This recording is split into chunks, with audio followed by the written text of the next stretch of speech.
L'école des femmes, une scène assez proche du début, lorsque vous voyez le vieil Arnolphe, qui va bientôt rencontrer le jeune Horace. Arnolphe est en train de penser à la jeune Agnès qu'il compte épouser, qu'il a enfermée chez lui en attendant le mariage.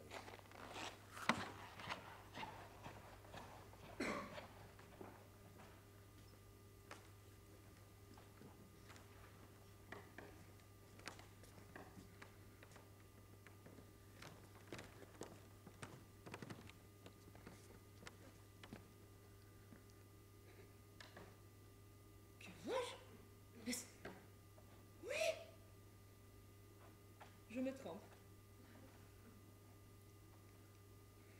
Lenny, c'est fait. Non, c'est lui-même.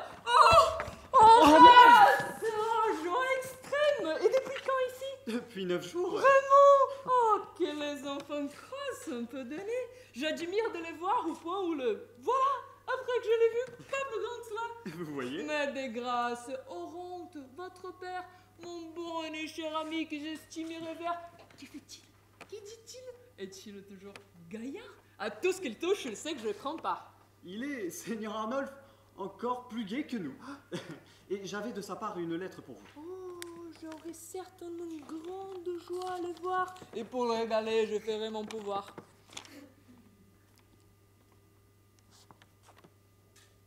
Oh, il faut pour des amis des lettres moisives.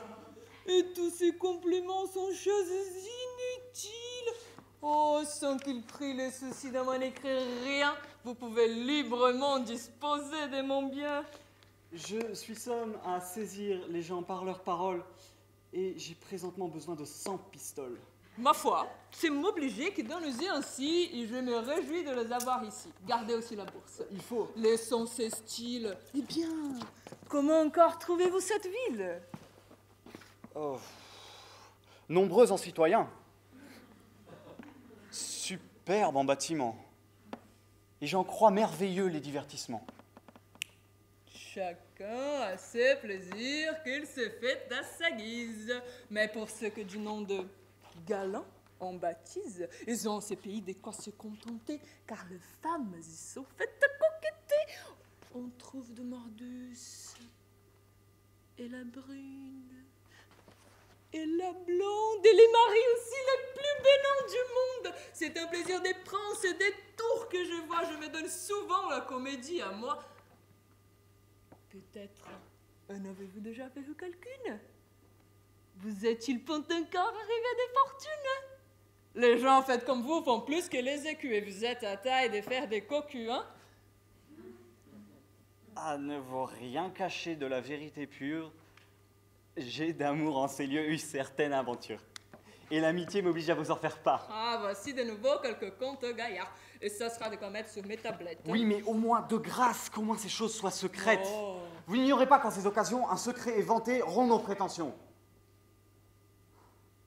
Je vous avouerai donc avec pleine franchise qu'ici, d'une beauté, mon âme s'était prise. Mes petits soins d'abord ont eu tant de succès que je me suis chez elle ouvert un doux accès. Et sans trop me vanter, ni lui faire une injure, mes affaires y sont en fort bonne posture. Et c'est Un jeune objet qui loge en ce logis, dont vous voyez d'ici que les murs sont rougis. Simple à la vérité, par l'erreur sans seconde d'un homme qui la cache au commerce du monde, mais qui, dans l'ignorance où on veut la servir, fait briller des attraits capables de ravir. Un air tout engageant, je ne sais quoi de tendre, dont il n'est point de cœur qui se puisse défendre. Mais peut-être il n'est pas que vous n'ayez bien vu ce jeune astre d'amour de tant d'attraits pourvus. C'est Agnès qu'on l'appelle. Je crève. Pour l'homme, c'est de la zousse ou souche qu'on le nomme. Je ne me suis pas fort arrêté sur le nom. Riche à ce qu'on m'a dit, mais des plus sensés, non. Et on m'en a parlé comme d'un ridicule. Le connaissez-vous point? La fâcheuse pilule. Et vous ne dites mot. Oui, je le connais. C'est un fou, n'est-ce pas? Qu'en dites-vous? Quoi? C'est-à-dire oui? Sot?